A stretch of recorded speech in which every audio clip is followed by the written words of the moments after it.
Eis que tudo quanto Jó tem está nas suas mãos, disse o Senhor a Satanás. Jó, simbolicamente, passou por um período em que a porta da graça se fechou para ele, para servir de ilustração para os últimos dias. Obviamente que, assim como Jó teve a sua vida poupada por Deus, porque o Senhor falou que Satanás não deveria tocar na vida de Jó, esta mesma experiência vamos ter, vamos desfrutar desse mesmo benefício. Porém, a palavra de Deus expressamente nos diz que quando a porta da graça se fechar, viveremos diante de um Deus irado, sem intercessão no santuário celestial. Esse assunto nós abordamos bem amplamente no congresso que se realizou em Cristalina, Goiás, cujo tema geral foi a reivindicação do caráter de Deus na última geração.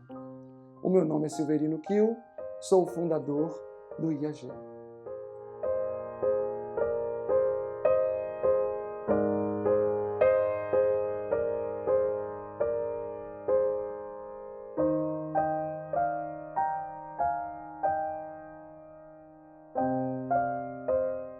Que Deus possa ser honrado e glorificado e que venhamos nesse dia, ao estudar o tema do combate final, sermos edificados.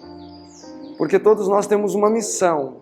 Nós não devemos achar que nós estamos neste mundo simplesmente para preencher uma vaga ou para ocupar um espaço.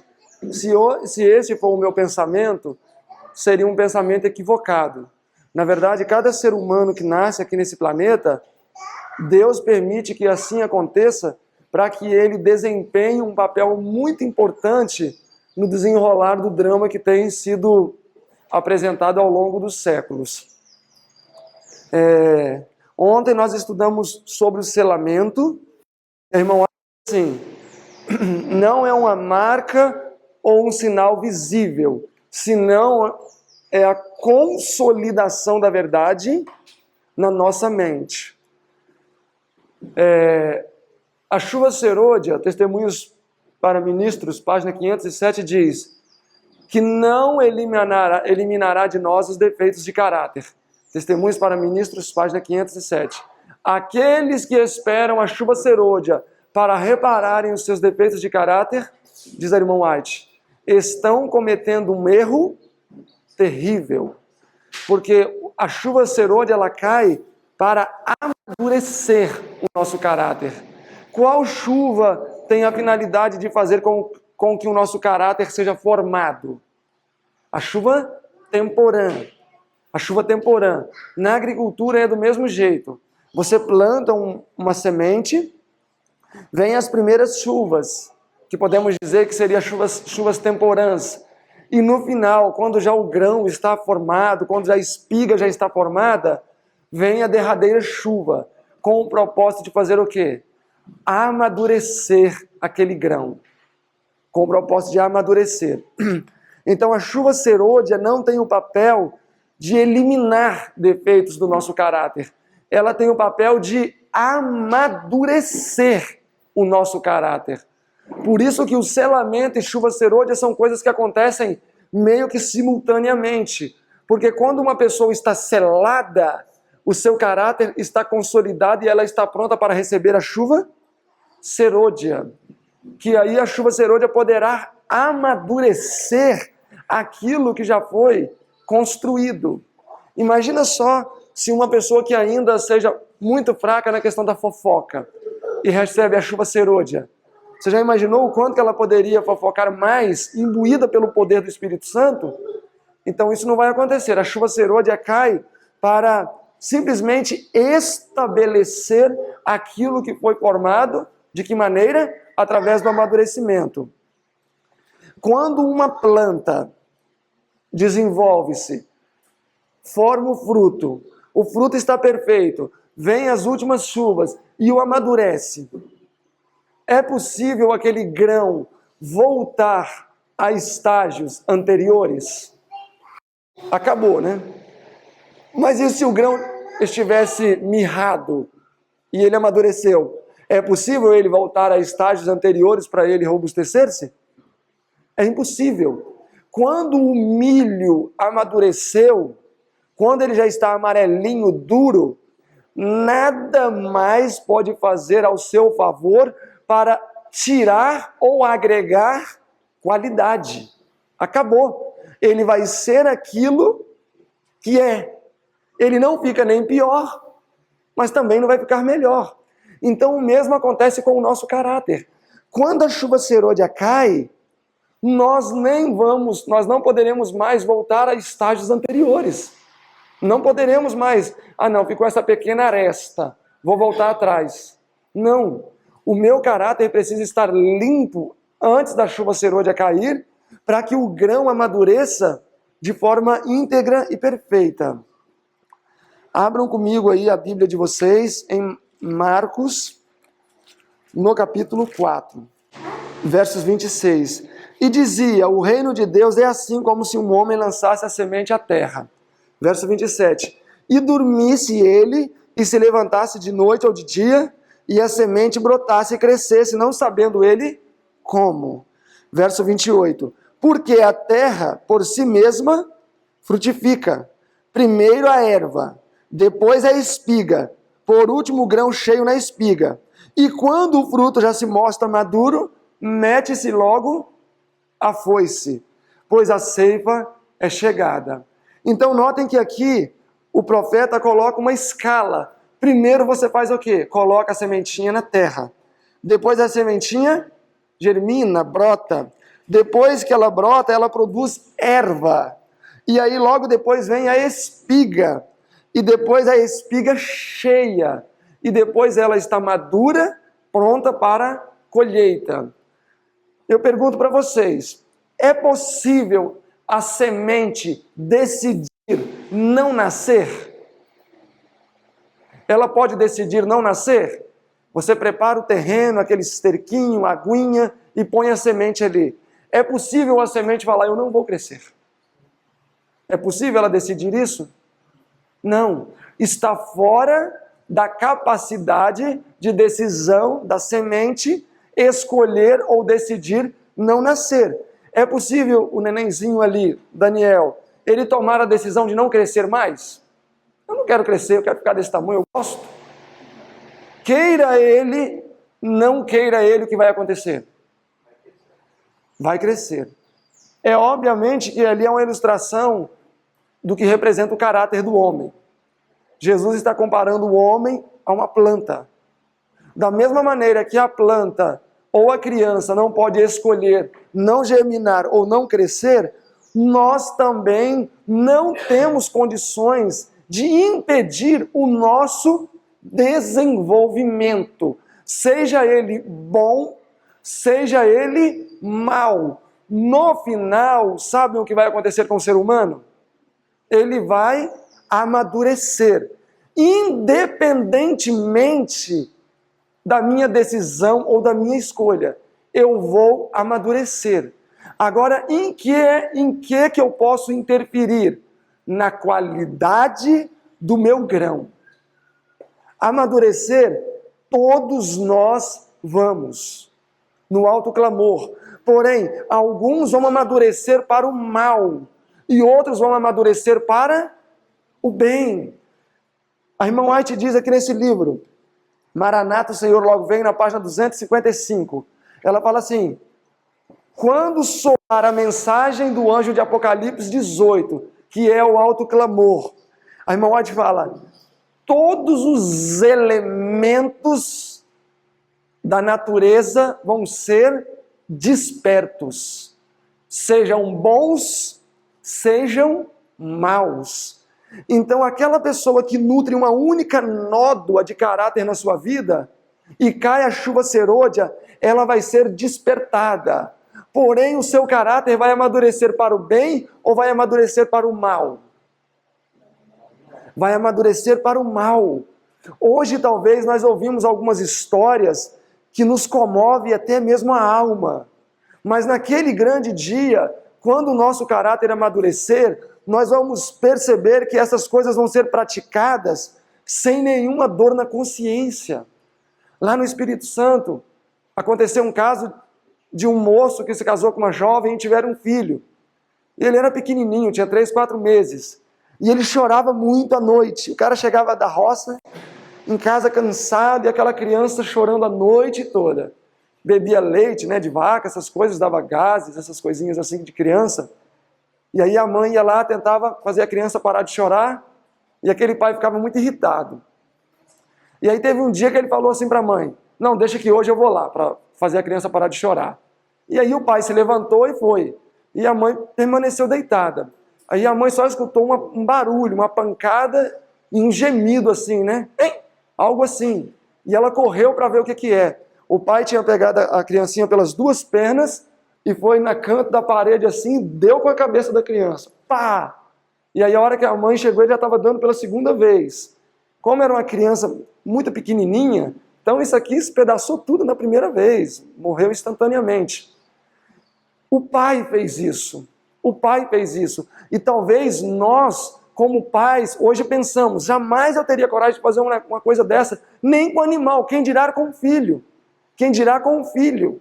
Porém, esse homem fez isso com o próprio filho. Fez isso com o próprio filho.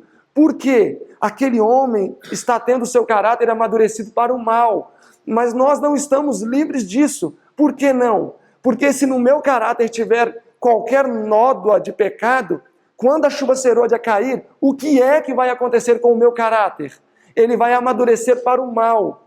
Se ele amadurece para o mal, aquilo que talvez hoje eu abomino, eu jamais praticaria, naquele dia o que vai acontecer? Eu vou fazer com prazer. Vocês já leram sobre a história da destruição de Jerusalém? O que foi que as mães fizeram com os próprios filhos? Comeram os próprios filhos. O grande conflito, capítulo 1. E também essa história está lá em Deuteronômio 28. Comeram os próprios filhos. Eles rejeitaram qual chuva naqueles dias? A temporã. O caráter amadureceu para o mal. E no cerco de Jerusalém, diz um relato inspirado, que os pais e as mães comeram os seus próprios filhos. E ali não é uma história simbólica, não é uma parábola, é uma história literal, onde pessoas rejeitaram a verdade, o seu caráter amadureceu para o mal e eles chegaram ao ponto de comer os próprios filhos. E o grande conflito ainda na página 25 e na página 36, se não me falha a memória, diz: os horrores praticados em Jerusalém no ano 70 é senão uma tênue sombra do que vai acontecer nos últimos dias. Uma tênue sombra. Então, se estes horrores foram praticados naqueles dias, horrores ainda piores vão ser praticados nos últimos dias. Por quê?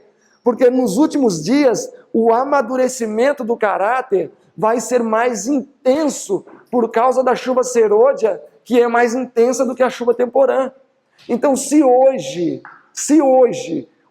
eu não elevo a minha espiga a ficar uma espiga perfeita, quando cair a chuva serôdia, ela vai amadurecer imperfeita. E aí, uma vez que amadureceu, o fruto maduro não pode voltar a estágios anteriores para reparar aquilo que lhe era defeituoso. Por isso que o nosso caráter precisa ser reparado hoje. Olhem Apocalipse 14 comigo. Apocalipse capítulo 14. Esta questão, meus irmãos, de o nosso caráter estar sendo gradativamente amadurecido, esta questão, meus irmãos, de o nosso caráter dia a dia estar amadurecendo, é uma coisa que precisamos considerar. O capítulo 14, do verso 14 em diante, eu acredito que todos já leram, está falando sobre a segunda vinda de Cristo. E vamos ver qual vai ser a condição do ser humano na segunda vinda de Cristo. 14, verso 14. E olhei, eis uma nuvem branca, e sobre ela um semelhante ao filho do homem, que tinha na sua mão uma foice. Verso 15. E saiu do templo outro anjo, clamando com grande voz, ao que estava sentado sobre a nuvem, dizendo: lança a tua foice e ceifa, pois a hora de ceifar te é vinda, porque já a colheita da terra está madura. Então aqui Jesus está fazendo uma colheita, e o fruto está maduro. Aqui são salvos. Esta colheita aqui vai para onde? os remidos, vai para o céu, eles estão maduros. Verso 16, e aquele que estava sentado sobre a nuvem meteu sua foice na terra, e a terra foi cegada. Verso 17, e saiu do templo que está no céu outro anjo, o qual também tinha uma foice aguda. E saiu do altar outro anjo que tinha poder sobre o fogo, e clamou com grande voz ao que tinha foice aguda, dizendo, lança tua foice aguda e colha os cachos da vinha da terra, porque já as suas uvas estão... Nós temos uma segunda classe aqui que também está madura. E esta segunda classe foi para onde? 19. E lançou o Senhor a sua foice e vindimou as uvas da vinha da terra e os atirou no grande lagar da ira de Deus. E foram pisados. Então notem que naquele grande dia, qual vai ser a condição do caráter dos santos? Maduro. Mas qual vai ser a condição do caráter dos ímpios também? Maduros. Porém, eles vão ter amadurecido para o mal. Meus irmãos, a cada dia nós estamos num processo de desenvolvimento. Se a chuva serôdia cai e amadurece o grão vai amadurecer exatamente do jeito que ele está. E se ele estiver imperfeito, ele vai amadurecer como? Com suas imperfeições. Quando uma espiga de milho amadurece, enquanto ela está amadurecendo, não nascem os grãos que estão faltando. Só amadurecem aqueles que estão compondo a espiga. Os espaços vagos que ficam na espiga não são preenchidos nas últimas chuvas, no ato do amadurecimento da espiga. O mesmo vai acontecer com o nosso caráter. Por isso que a irmã White diz o quê? Que não devemos ter no nosso caráter nenhuma, porque se tem uma nódoa, a nossa espiga vai amadurecer faltando grãos. Vai amadurecer faltando qualidade. E então vai amadurecer para o mal. E talvez aquilo que hoje eu abomino, talvez aquilo que eu odeio, tenho ojeriza, jamais queria praticar, o que eu vou fazer quando o meu caráter amadurecer para o mal? Eu vou ter deleite em praticar.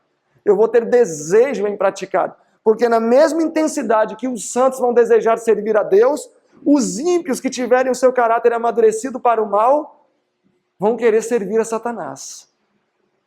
Então nós precisamos tomar muito cuidado hoje. E eu digo isso para vocês com muita seriedade. Se a chuva serôdia cai hoje, nós vamos amadurecer assim como estamos. Testemunhos para Ministros, página 507.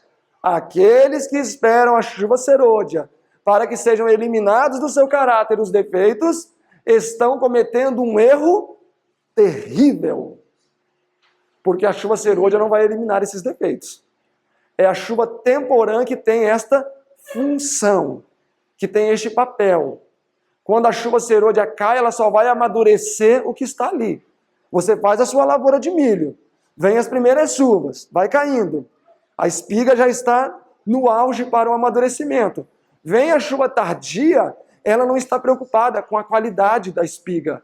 Ela vem com um único objetivo, fazer o quê? Amadurecer aquele grão. Amadurecer aquele grão. Então, quando nós lemos o grande conflito, que diz que os horrores praticados em Jerusalém é uma tênue sombra do que vai acontecer no final, muitos de nós, se não nos purificarmos do pecado, nos encontraremos com a carne dos nossos filhos entre os nossos dentes. E isso é o que o texto está dizendo. E foi quem que comeram os próprios filhos? As mães. Mas além de mães, elas eram o quê? O povo de Deus. Eles não eram gentios.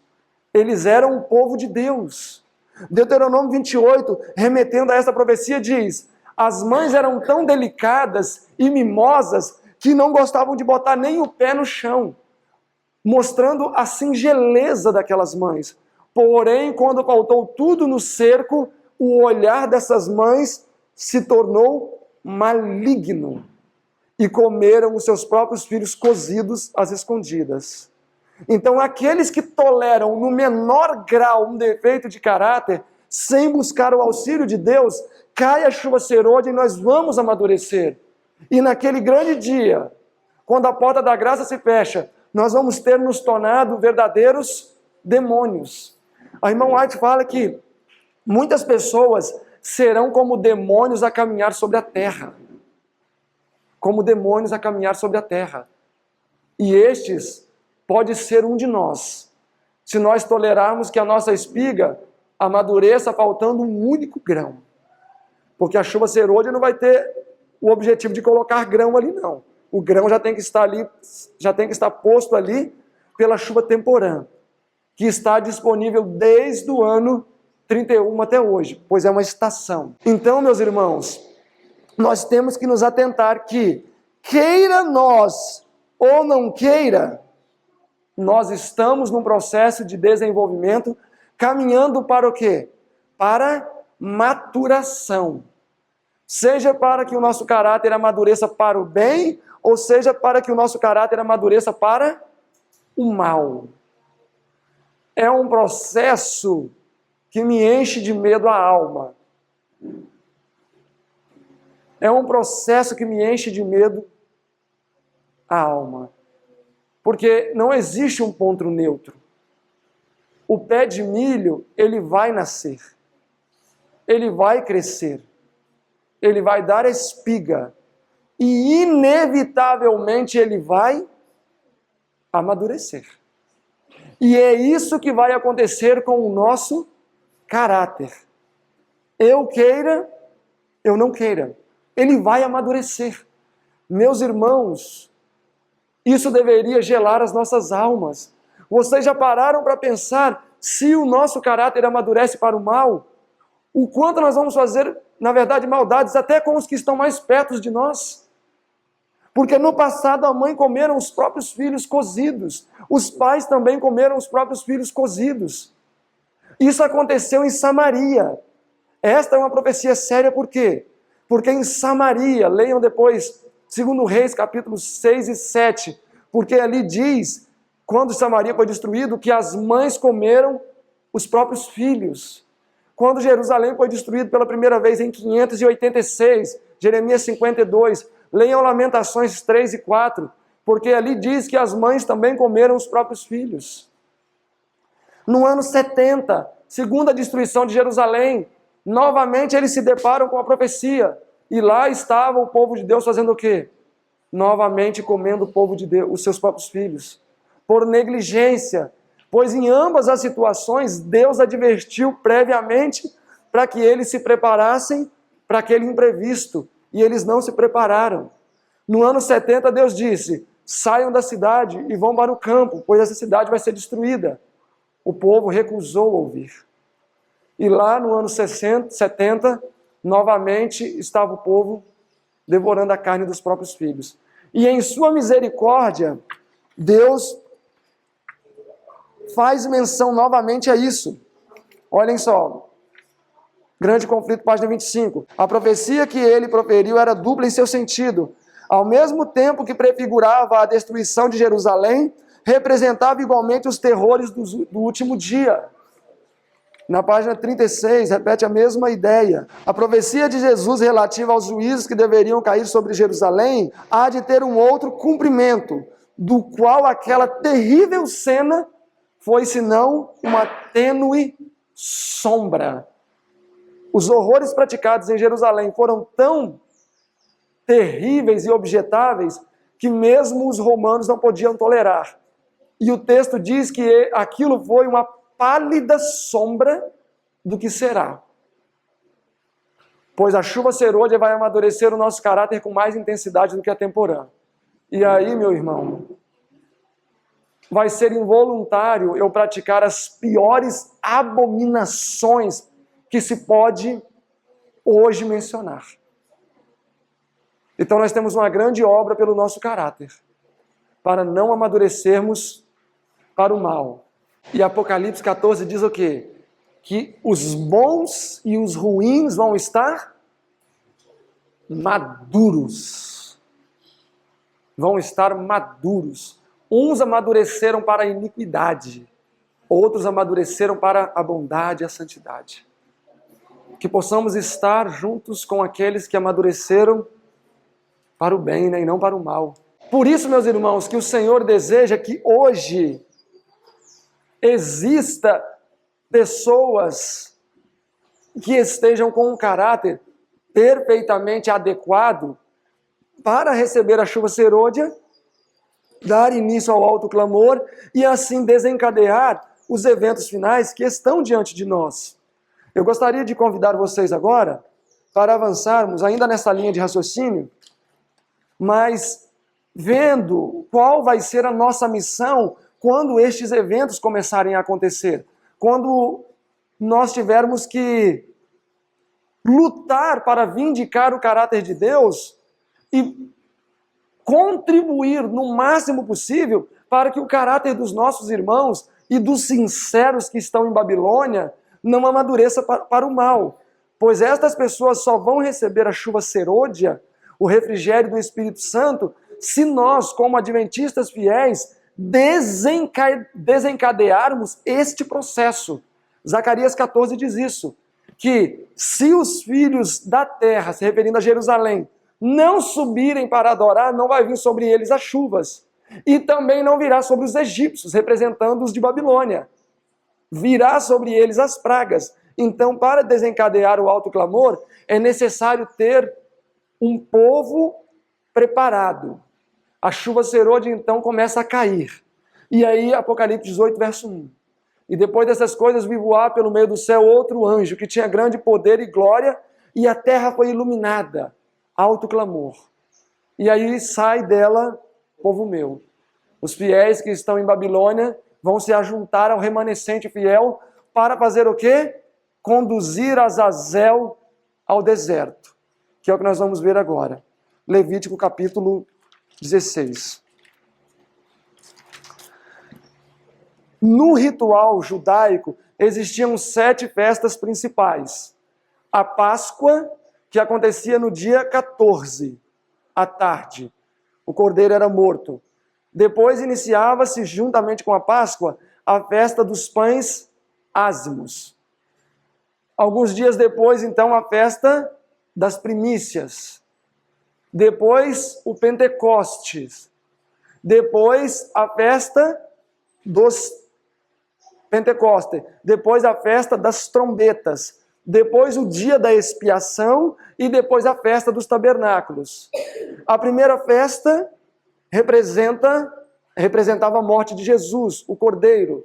A última festa, os tabernáculos, representava, nos dias de Israel, a colheita do último ano, a colheita do final do ano, que representa a segunda vinda de Jesus, quando ele vai resgatar os salvos, quando ele vai vindimar as vinhas, quando ele vai vindimar as uvas maduras. Pães asmos também tem a sua representação, etc, etc. E o dia da expiação era uma das festas principais, que acontecia no dia 10 do 7º mês. E por que era especial esse dia? Porque era o dia em que o povo alcançava a remissão plena dos seus pecados que haviam sido confessados durante o ano inteiro. Então, naquele momento, o sumo sacerdote entrava no Santíssimo, fazia expiação, os pecados simbolicamente eram recolhidos, colocados sobre Azazel, o bode, e aquele bode era encaminhado ao deserto. Então, esse nós vamos ver aqui em Levítico, capítulo 16. Capítulo 16, verso 5. E da congregação dos filhos de Israel tomará 2 bodes para expiação do pecado, e 1 carneiro para o holocausto. 2 bodes, né? Um representava Jesus e o outro Satanás. O que representava Jesus era morto para fazer expiação. Verso 8. E Arão lançará a sorte sobre os 2 bodes, uma sorte pelo Senhor e a outra sorte pelo bode emissário, Azazel. Então Arão fará chegar o bode sobre o qual cair a sorte pelo Senhor e oferecerá para a expiação do pecado. Mas o bode sobre o que cair a sorte para ser bode emissário, apresentar-se-á vivo perante o Senhor para fazer expiação com ele, a fim de enviá-lo ao deserto, como bode emissário. E aí segue dizendo, então, verso 21. E Arão porá ambas as mãos sobre o bode, sobre a cabeça do bode, vivo, e sobre ele confessará todos os pecados de Israel e todas as suas transgressões e todos os seus pecados, e os porá sobre a cabeça do bode e o enviará ao deserto, pela mão de um homem designado. Verso 22. Assim aquele bode levará sobre si todas as iniquidades dos filhos de Israel, a uma terra solitária, uma terra desabitada, e o bode será deixado no deserto. Então esse bode era conduzido a uma terra desabitada, desolada. E qual era o intuito com essa cerimônia? Verso 30. Porque naquele dia se fará expiação por vós, para purificar-vos, e sereis purificados de todos os vossos pecados. De todos os vossos pecados. Vocês conhecem bem a analogia dessa história, né? Ali nós estamos falando, na verdade, do milênio. Embora isso acontecia de forma literal no antigo Israel, a cada ano, é também uma alusão ao milênio. A irmã White diz isso no Grande Conflito, a partir da página 610 ali, que este bode representa Satanás, que durante o milênio peregrinará pela terra desolada, levando sobre si os pecados de quem? De todos os salvos, porque os perdidos levarão sobre si os seus pecados. Porém, os salvos, alguém tem que pagar a morte eterna por eles. E aí é nesse momento que Satanás vai fazê-lo. Mas o texto diz que esse bode seria conduzido ao deserto pela mão de um homem designado ou preparado para isso. Um homem preparado. Vocês acham que este homem necessitava de uma preparação bem rígida e bem séria? Quantos aqui conhecem um bode? O bode, ele é forte. O bode é terrível. Não é à toa que a Bíblia fala que esse bode era um símbolo de Satanás, porque o tal do bode é um bicho atentado. Vocês já pararam para imaginar que qualidade de preparação este homem não teria que ter para arrastar um bode pelo deserto adentro? Porque um bode não é um cachorrinho. Hoje em dia você bota o cachorrinho na coleira, ele vai... Este homem designado, ele tinha que sair arrastando esse bode deserto adentro. E é longe. Então ele deveria ter perfeita constituição física. Ele deveria também ter perfeita constituição mental. Porque vocês acham que era pouca responsabilidade sobre ele? Sabem o que teria acontecido se alguma vez esse bode escapasse, segundo a irmã White? Ela fala que se o bode escapasse, Israel estaria perdido para sempre. Então, este homem jamais poderia deixar o bode escapar. Então vocês já pararam para imaginar o peso de responsabilidade que esse homem levava na sua consciência? Se aquele bode escapasse, toda a nação de Israel estaria perdida. Spalding Again, página 2, a irmã White diz isso. Que todo Israel estaria perdido para sempre. Ele deveria ter perfeita constituição também espiritual, para poder lidar com a delicada natureza do trabalho que ele iria empreender. A sua mente deveria ser plenamente untada do maior vigor que alguém pudesse ter. Por isso que este homem designado se preparava o ano inteiro. Para quê? Para a sua missão especial de levar Azazel ao deserto. Ele deveria ir tão longe a ponto de o bode não voltar.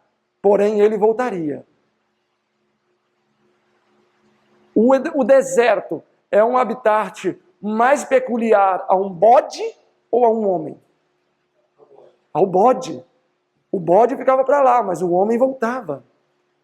Então, toda a conclusão da obra sumo sacerdotal e a obra sacerdotal de todos os sacerdotes que acontecia durante o ano inteiro, estava nas mãos de quem no dia 10 do 7º mês?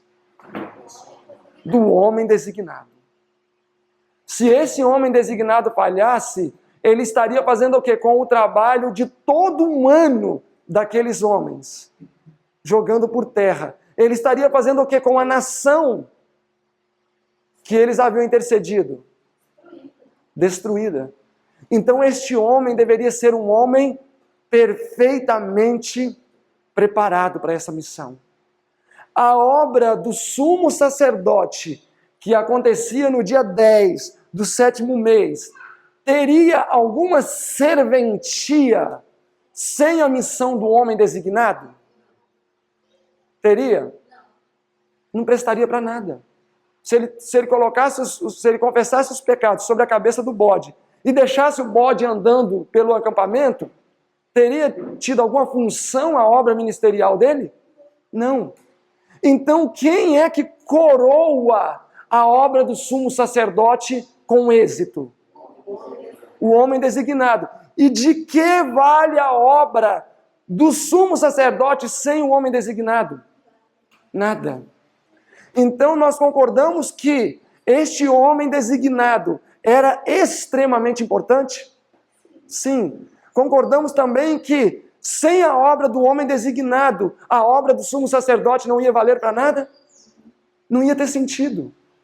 Se não tivesse um homem designado, com perfeitas condições de conduzir Azazel até o deserto, teria necessidade de o sumo sacerdote ficar intercedendo ali igual ele fazia? Não teria necessidade. Não teria necessidade. Então, meus irmãos, o sumo sacerdote dependia de quem? Dependia do homem designado. Vocês sabem quem representa Jesus? Aí não vale, mas tudo bem. Vocês sabem quem representa o sumo sacerdote? Então, será que o Jesus depende de alguém? E quem seria então o homem designado? Seria os 144.000, a última geração. Sem a última geração, para conduzir Azazel para o deserto, de que valerá a obra de Jesus? Olhem, Jeremias 4, depois vocês leem. Jeremias 4 diz assim: eis que eu observei a terra, referindo-se ao milênio, e ela estava desolada e vazia. Eis que não havia homem sobre a terra, e os pássaros ali já não estavam mais.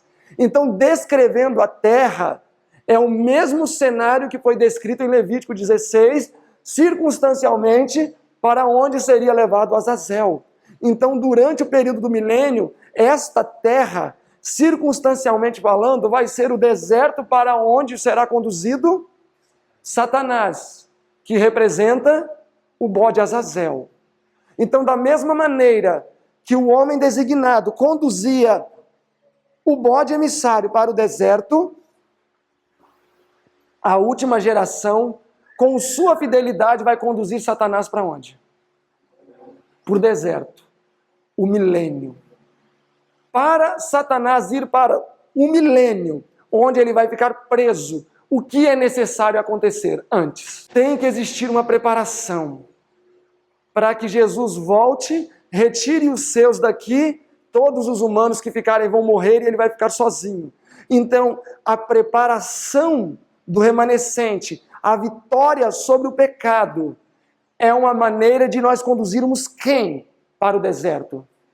Porque cada vez que um filho de Deus rompe com este mundo e com Satanás, quem dá um passo em direção ao deserto? Satanás. Satanás dá um passo em direção ao deserto. Satanás dá um passo em direção ao deserto. Agora eu vou fazer menção à citação que eu acho fabulosa. Spalding Magen, página 1. Diz assim: quando as pragas estiverem caindo, e isso acontece quando? No futuro, quando a porta da graça se fecha.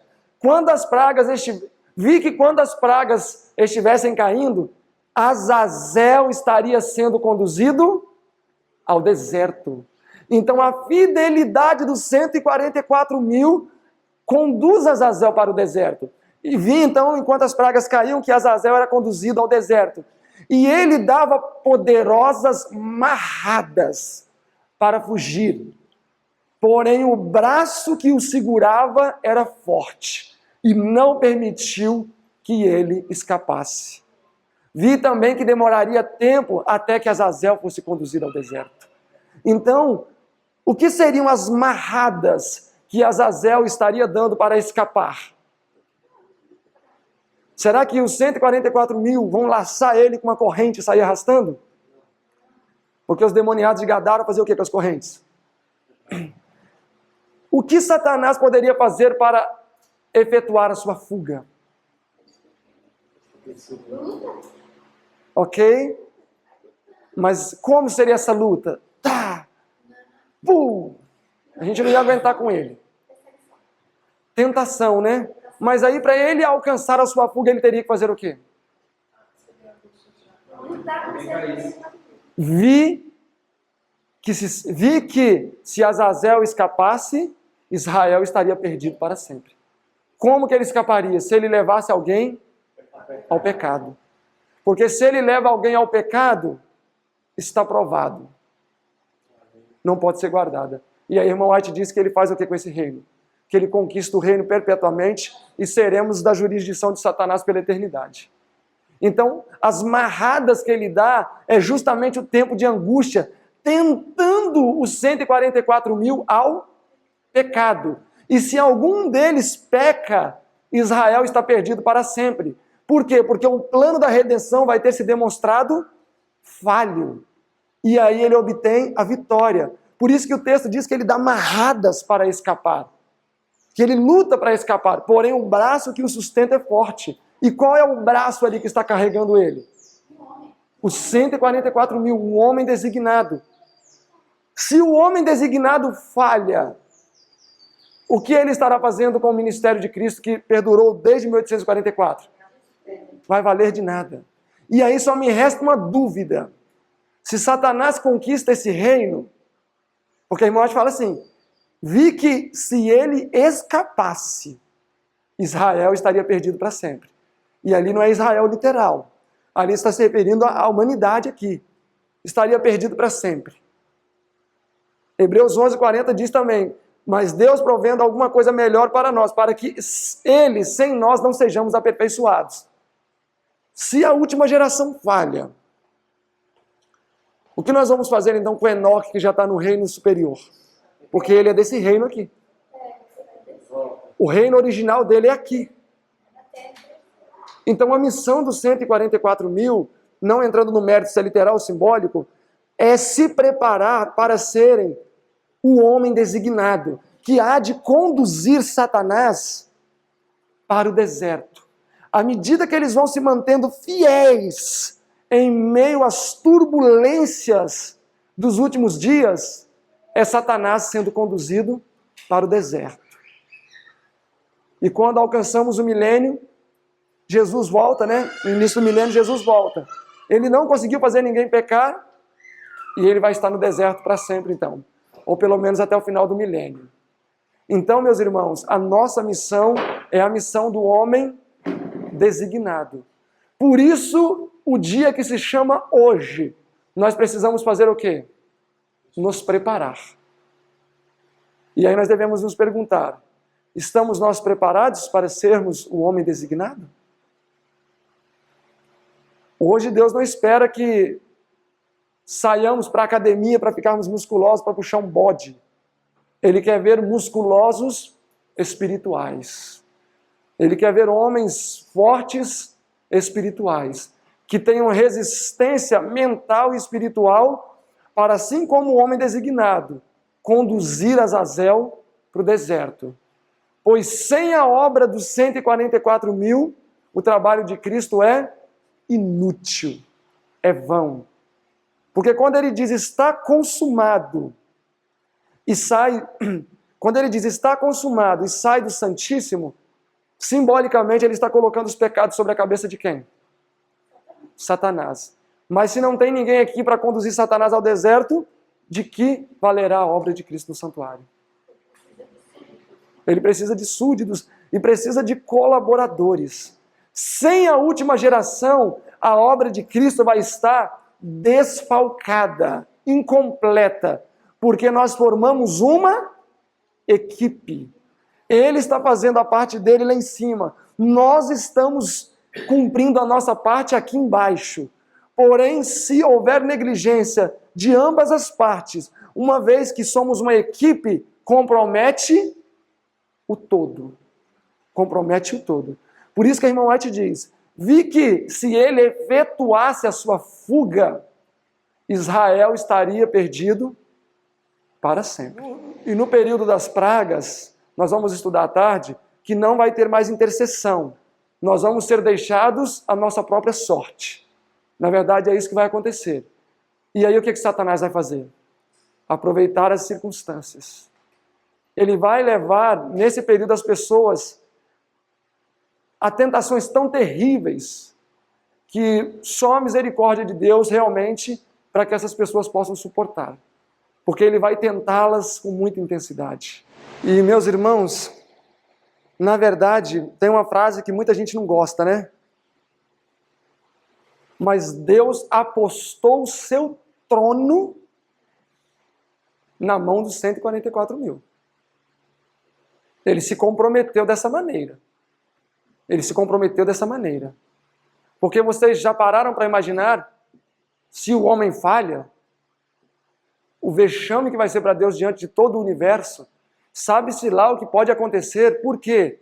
Porque Deus tem esperado esse momento longamente. E Ele vai confiar no ser humano ao ponto de não interceder pelo ser humano. Ao ponto de não interceder. É os textos que vamos ver à tarde. Ele não vai interceder pelo ser humano. Nós vamos ficar aqui à mercê. Então Ele vai ter confiado a estabilidade do universo na fidelidade da última geração.